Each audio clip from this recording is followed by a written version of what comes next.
Guys দেখেন আমার আম্মু মাংস পোলাও রান্না করছে, এটা হচ্ছে আমাদের জন্য আর এটা হচ্ছে হুজুরদের জন্য। এই যে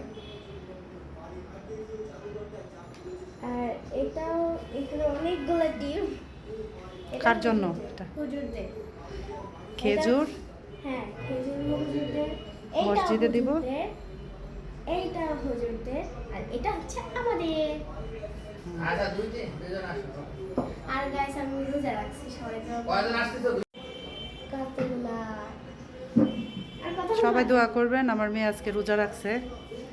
এই যে আর সব এই যে আমাদের জন্য আলাদা আর মসজিদের জন্য আলাদা যে কেন?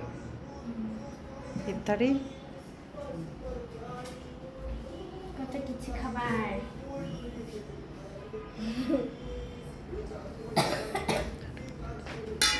Bye bye.